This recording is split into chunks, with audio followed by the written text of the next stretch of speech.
My jungle will lure you in, with paths that are deceptively apparent and secrets that will never be uncovered.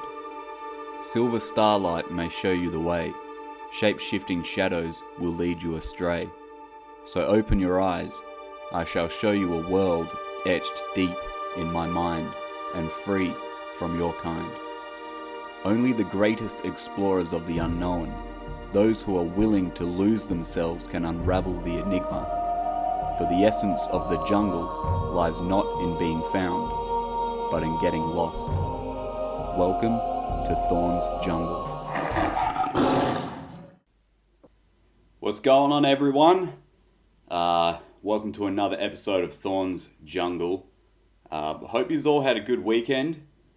We had a lot of rain over this weekend, and it was like the wettest November in history of Perth in Australia. So, which is good. I love the rain. I hate the cold, but I love the rain. And I mean, we're getting into summer, so the plants can use the last of what water they're going to get.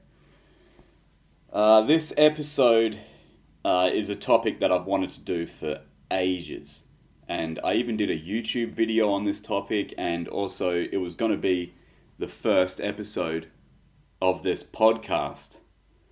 But I did the episode and I had it up for a few hours, and then I realized, and a couple of people had give me some feedback on it, and I was looking at this subject with too much skepticism.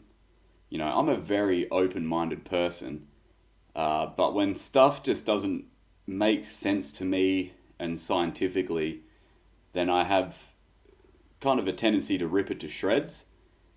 And that's what I did with that episode. So I decided to come back and look at it through a more, broader eyes, just so I didn't look ultra skeptical, because a lot of stuff in nature is unexplainable, or we can't explain it yet. And just because it's unexplainable doesn't mean it doesn't exist. So I'm looking at this topic, the topic of alien big cats. And our alien big cat isn't a big cat that's come from space on a UFO or anything like that. It's a big cat that is found outside its natural range, its natural distribution, its natural territory. And probably the most commonly cited places where these big cats are seen is the UK and Australia.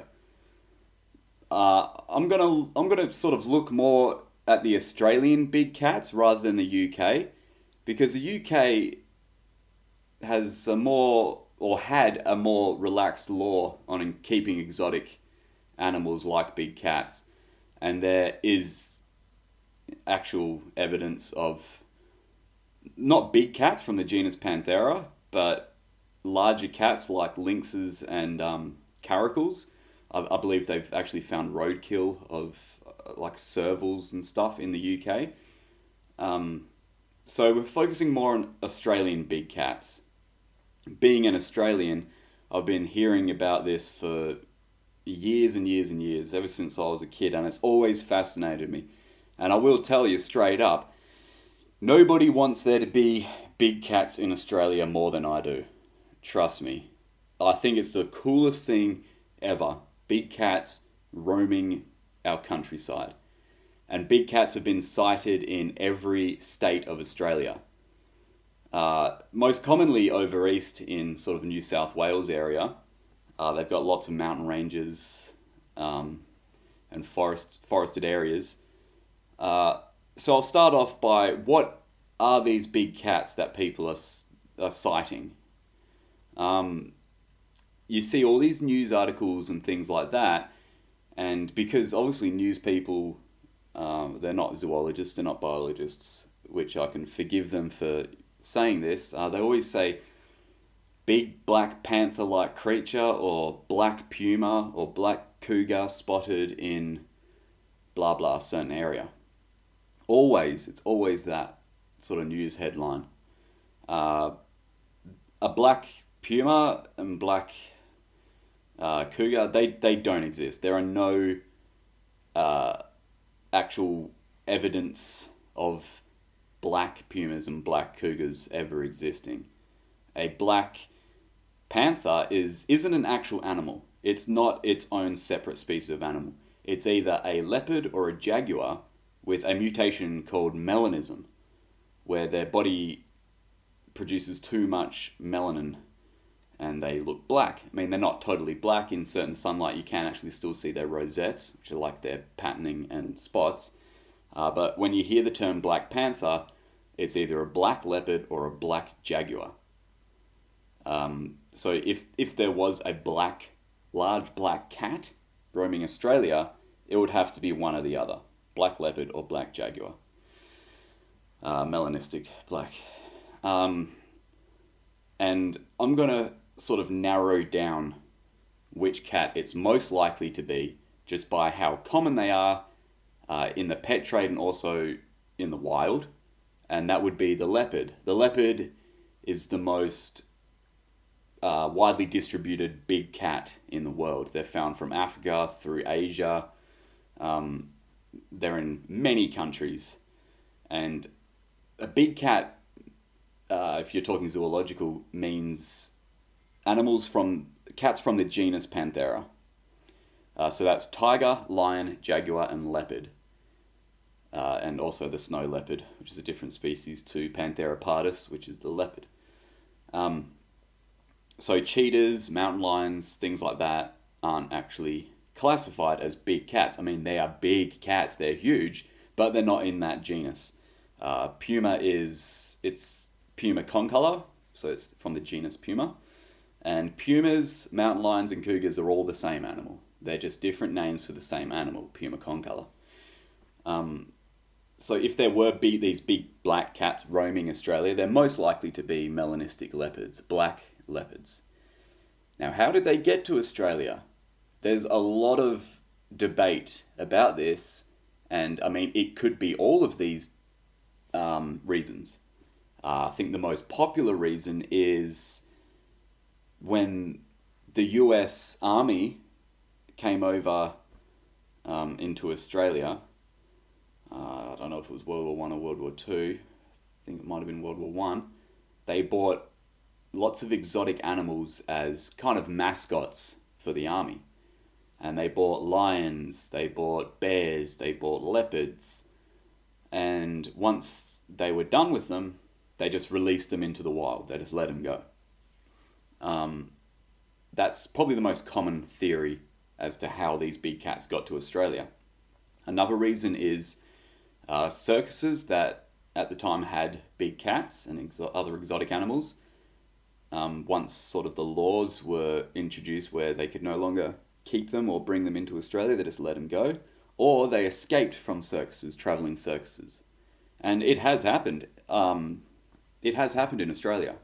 There has been lions escaped from circuses. There has been escapee zoo animals. In 2010, I believe it was, maybe a bit earlier, a pig hunter in Darwin, which is in Northern Territory, northern part of Australia, was hunting pigs and shot what he believed was a large pig, but it ended up being a pygmy hippopotamus. And this is confirmed. They have the body. They don't actually quite know where exactly it escaped from, but that just proves that there are exotic animals being kept in, either illegally or in sort of zoos, and they do escape. There was a zoo, a privately owned zoo up in the Northern Territory, and I believe he let go a bunch of his animals. But how likely is it, and this is a debate, I have no question that there has been big cats and exotic animals released into the Australian outback. 100% it's happened. It's happened in probably every country that has exotic animals in that country. But the main sort of debate for me, an argument against this, is are they forming breeding populations? Are they breeding? And you would need a fair few of them to form a breeding population in Australia. Now, there has been thousands of sightings of big black cats throughout Australia. And there's even video footage, lots of video footage actually. There's photos of them. I'm yet to see any video evidence that I've gone, holy shit, that's a black leopard, or that's a black jaguar, that's a big cat. Because every single video I've seen, they're just big black domestic cats, Felis catus. And from a distance, if you see a cat, big black cat, walking around, an open scrubland, it stands out a lot more, especially when it's black. It stands out quite a lot. And because you can see it from a distance, you're like, that has to be big. But I look at the tail, the head structure, the ears of these cats in these videos, and none of them suggest to me that they're a big cat. Now, there are a lot of big cat hunters out there that are looking for the big cats. And, they found pug marks, which are paw prints. They've found lots and lots of kills from an unnamed animal, unspecified animal, but they look remarkably like big cat kills. They've got the throats been damaged. There's sort of rake marks from claws down the back. The internal organs have been eaten. They do look like big cat kills. But I look at it more as how likely is it for a big cat to successfully breed and, have cubs in Australia. And, of course, there goes the dogs. Every episode. There they go. Alright, I'm going to pause it for a second. Okay. We're back. The dog's barking at, surprise, absolutely nothing. So we're going to look into breeding populations of big cats in Australia and how likely or unlikely that is to happen. Now, given that leopards in their own habitat do fine, okay? But how do they act naturally in a completely alien environment like Australia? Given that these cats are hunting completely different prey that they're used to in a very different climate. I mean, parts of Australia and Africa have very similar climates. Parts of Australia have similar climates to Asia. So out of all the big cats, a leopard would be the most adaptable to Australia's climate. Food, however, I can see a leopard looking at a kangaroo, which is great size for a leopard, perfect size, or a wallaby, but I can see him look at a kangaroo and going, what the fuck is that? What is that thing? This thing stands up and is built like a brick shithouse. It's built like a bodybuilder. What the hell am I going to do with that? So I can see them taking some time to get used to that sort of prey. Now, leopards will have anywhere from 1 to 5, 6 even cubs. Their success rate for raising them cubs in the first year kind of halves. So let's say they do breed, then they'll only really successfully bring up maybe a couple, 3 cubs maybe.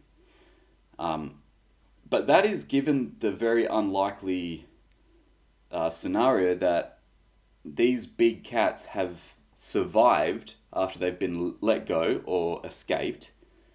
So they've had to survive in an alien habitat, eating food that they've never seen before.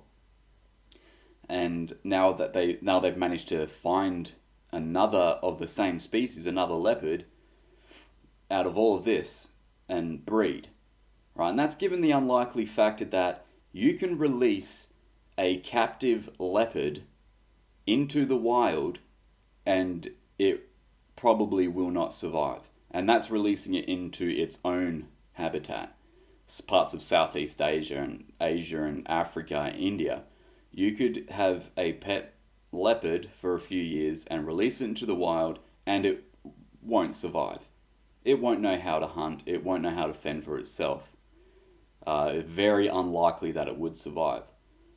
So these leopards or big cats that have been released or escaped into the wild of Australia, like why would they be able to hunt and know exactly how to hunt? Instinctually, they how would they know how to hunt kangaroos and wallabies if they were gonna if they knew how to hunt at all? So that's another big issue for me is um, like repopulating leopards into certain areas is hard enough in their natural habitat, let alone in a habitat like Australia, and then being able to hunt and fend for themselves. Uh, so that to me is kind of a very implausible scenario that they will be let go and they will know how to hunt and they'll know how to stay alive. Given that for a breeding population you need like a fairly healthy, still unhealthy, but fairly healthy breeding number, you would need about 50 animals. And for a good breeding program, you'd need maybe 500. So let's say about 50 would have to have been released. I mean, for them to continue to breed for the last 100 years when they'll supposedly first let go. Because in the wild, leopards will live maybe 15, 16 years if they're lucky. So we would have had to have had a few generations of leopards being born in Australia, in the wild, for them to still be seeing these big cats. And there are still reports. Every week I see a new report of a big black cat being spotted in Australia.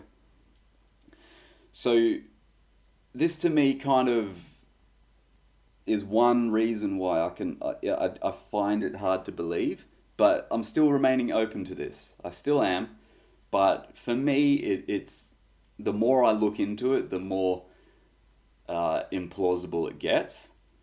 And let's say that these escaped or released leopards, and this is true to any big cat, the unlikelihood of them surviving in the wild after being in captivity. They have basically the same amount of cubs and basically live for the same amount of time. So what I'm saying about the leopards rings true for these other species of big cat, like the lion and the tiger and the jaguar. So let's say that these big cats have managed to survive. They managed to teach themselves how to hunt in a foreign habitat like Australia. What are the chances of them finding each other in the vast Australian outback? You know, so one of them surviving's very, very, very, very lucky. What are the chances of two of them surviving to sexual maturity, teaching itself to hunt? And then what are the likelihoods of those big cats meeting each other and finding each other in the wild and then successfully having a litter of cubs?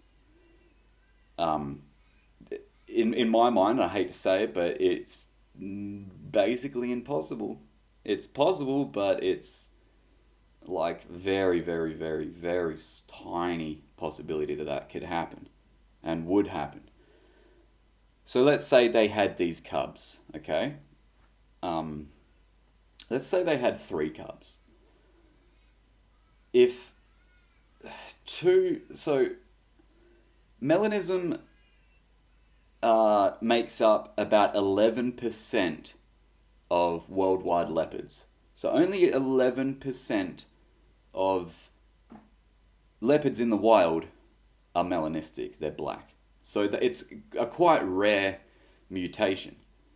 And let's say these big cats in the wild in Australia have a litter of cubs. The chances of them all being melanistic is very small. Very small. Especially if like one of the big cats, the leopards, doesn't contain that genetic allele that allows it to be melanistic.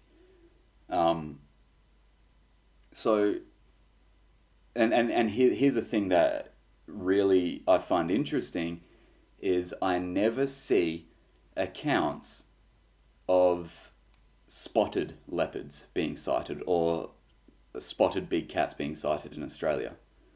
Now, they're not really spots, they're called rosettes because they're not actually spots if you look at them. They are like sort of two semicircles, and with jaguars, there is like a little blotch in the middle. But there are no real reports of rosetted big cats in Australia. They're all black, and occasionally a tawny colour report will come out. So like a tawny colour, like a lion or a mountain lion. But no spotted ones, which I find really interesting.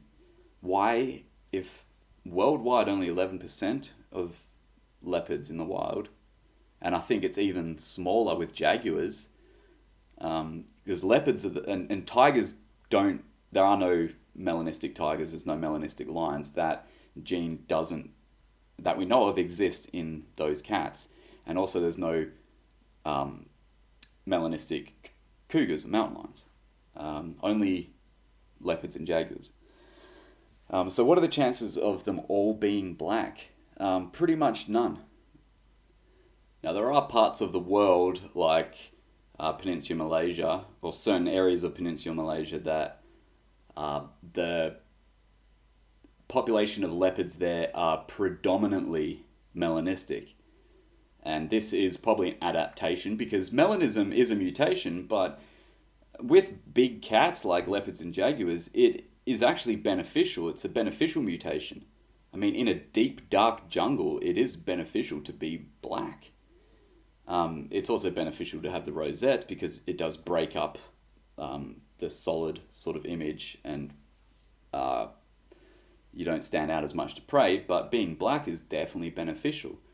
So in the Taman Negara area, the Pahang region of Malaysia, most of the, probably about, I think 90% of them are melanistic. But there are still sightings, and there's camera traps and photos of leopards walking around that are rosetted, have rosettes, have the spots. And none in Australia, which I find interesting. So it's sort of like, in my opinion, all these very unlikely scenarios playing out perfectly, I find very hard to believe. You know, we've got a leopard that's survived, taught itself how to hunt, and it's never hunted before, taught itself how to hunt completely foreign prey that it's never hunted before, in a habitat it's never hunted or lived before, finding a mate that has done the same thing in the vast Australian outback out of only a few escapees, and then managing to breed. Then, and most of these leopards that were brought over weren't all black panthers, so if they were released, there would have been spotted ones released. So then the likelihood of them all being black, and then continuing that life cycle. All of those sort of scenarios coming together makes it very hard for me to believe that there are big cats roaming in Australia. Now let's look at the evidence. I mean, this is just my opinion, you know. I believe it's quite valid, but again, it's just my opinion. The evidence of big cats is kind of bleak. So there's lots of paw prints, pug marks spotted, and 99% of them, and I follow like the big cat sighting groups, and so I do stay involved with it, and people post their own photos of the paw prints that they found while, you know, walking their dog or hiking, fresh kills and stuff like that. But 99% of these paw prints I see are dog. They're canid. Like basically every time.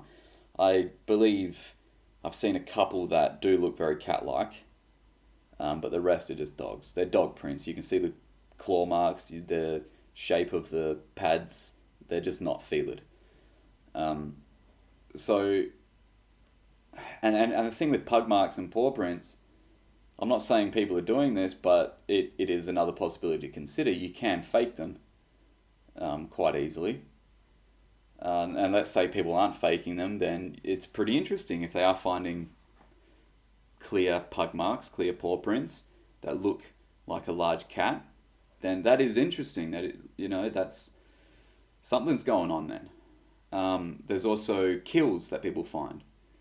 And see, in Australia, we do have invasive foxes, we do have invasive feral cats, and a lot of the kills and carcasses that have been found do look like big cat kills. Um, but looking at the animals and that are in the area, you'll get foxes that come in and scavenge off the kill. Um, I mean, big feral cats will kill wallabies and other macropods like bettongs and things like that. And obviously, being a cat, their kills are quite similar to that of a big cat. Um, and that so when a fox will scavenge a kill, like eat the organs and things like that, um, let's say a feral cat kill or something like that, then it does end up looking like a big cat kill, and like a big cat is eaten there.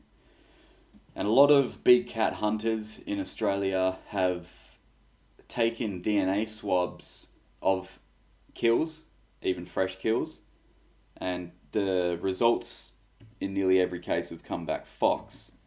I don't believe any of them has come back as a big cat like a leopard. And the reasoning for that is that a big cat, well, this is what the big cat hunters say, that a big cat has killed, it is a big cat kill, but because foxes have come and scavenged the kill, their DNA has now overtaken and covered up the big cat DNA. So that's why it's coming back fox. But one of my issues with this is, if you ever see a video or in real life see a big cat eating, they are drooling everywhere. Man, the drool coming out of their mouth, they're chewing on the bones, they are leaving DNA. There is no way that there is absolutely no DNA left over after a big cat is eaten, and then a fox has now completely covered up the DNA because it's eaten there. It's very hard for me to grasp that reasoning, because they are messy eaters. They're licking the bones, they're drooling everywhere. They got their paws on there grabbing stuff. There would be hair or there would be saliva, definitely, and none, as far as it goes, has come back conclusive of a big cat.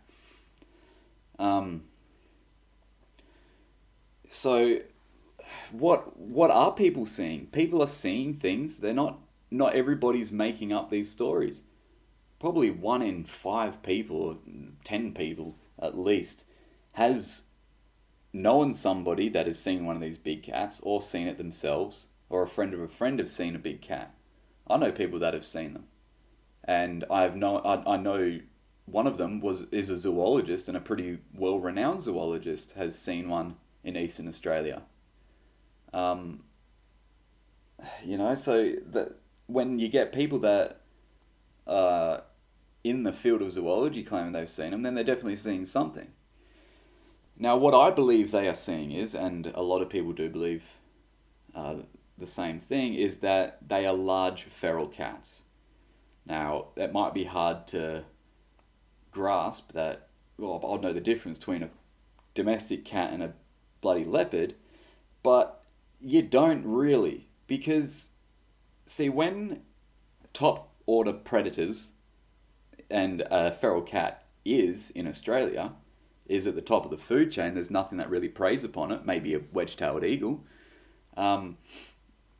they are at the top of the food chain. They're getting lots of food quite regularly. They get bigger, they grow bigger over generation and generation. Also, I have a theory that these feral cats, because they're taking down quite large prey, like your macropods, like wallabies, bettongs, even maybe small kangaroos, joeys, because that is their main prey that they're eating, they are now, the more successful animal would be the bigger animal, because they have to be bigger to take down a powerful macropod. So the lineages of larger cats, domestic cats, are successfully surviving and then breeding. So over time, they get bigger and bigger. It's almost island gigantism we're talking about. So these big cats, and there has been big cats that have been shot, big feral cats, have been shot, and they are enormous. They're 2 to 3 times the size of a domestic cat. One was shot in Gippsland in the 90s, and the tail alone was 60 centimeters, it was 2 foot.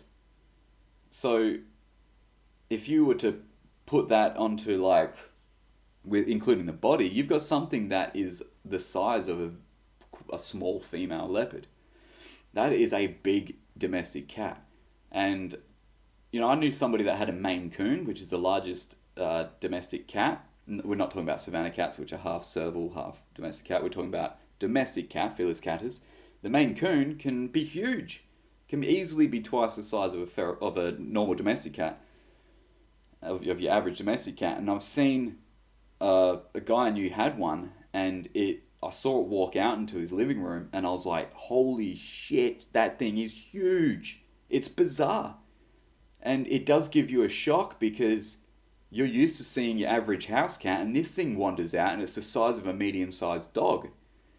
So if you're out in the bush and you see something run out in front of you that's big, it's black, and it's a cat, if it is twice the size, let alone 3 times the size of a normal domestic cat, it is a shock to you. Your brain starts doing weird things. You're going, what the hell is that? That is not normal. Especially if you're so used and it's ingrained in your mind that as the normal size of a normal house cat, and then you see this thing. And especially if you've never seen a leopard or another big cat in the wild, you're going to think that that is a big cat. That it is a huge, big black panther. So that's what I think people are seeing. It's definitely what they're filming from all the video footage I've seen. They're definitely domestic cats. And they are black because the alleles that cause that mutation to make them black are very common in domestic cats. I mean, how common are black domestic cats? They're everywhere. Just watch out if they cross your path. So, and especially in the Australian outback, being a dark colour, again, is beneficial. And, they are bigger due to natural selective breeding. They have become bigger. So that's what I think people are seeing. It is a lot more plausible seeing large feral cats rather than all those very unlikelihoods coming together, like I mentioned before, surviving in the wild, teaching themselves to hunt in a completely foreign place, all of them being born with this mutation that is actually quite uncommon in the wild, only 11%, and then having cubs and then them surviving to form a breeding population in Australia. I'm not discounting that at all. I'm not. I'm just saying what is the most likely scenario here, and that is a scientific method. What is more plausible? And we know that there are large feral domestic cats because we have the bodies. And we don't have the bodies or any DNA, actual DNA, from big cats in Australia. So as much as I would love there to be big black cats in Australia, or a population of any big cat in Australia, unfortunately they are domestic cats that have become feral and are now completely butchering the native environment. And I mean, it's a phenomenon in itself that there are big domestic cats that have become feral and are that size. That is a pretty interesting subject in itself. I'm afraid they're not big cats in that genus Panthera, unfortunately. And I would love to be proven wrong. I really would. And the people that are out there hunting these big cats, I think they're doing a great job. They're doing everything right with their methods and stuff like that. And who knows, it might only be a matter of time until they actually find conclusive evidence of big cats in Australia. And I mean, that would be amazing. And I mean, we do know that leopards, they're an enigma in their native habitat. They're really hard to see. I mean, I've only seen leopards twice in the wild, and they were just a glimpse. You see a flash of it. You see one of them was just trotting on the side of the road in India, and then just went boof, disappeared into some long grass. So they are very hard to see in their native habitat, but the possibility of them being released into Australia and then forming a breeding population, I just think is very low possibility. If you look at countries like the US, where there are states where you can own a big cat, like a leopard or a tiger or a lion, you can own one. And they get released all the time. People release them, they escape. And in countries where they're allowed to keep big exotic animals, why aren't they forming breeding populations over there? Why aren't there any leopard populations in Florida? You know, everything else lives in Florida. There's monkeys walking around in Florida. There's iguanas. There's massive Burmese pythons. There's Nile monitors. Why aren't there leopards? Because it is very hard to release a leopard, a captive leopard, and it survive and then breed in the wild. It's very difficult.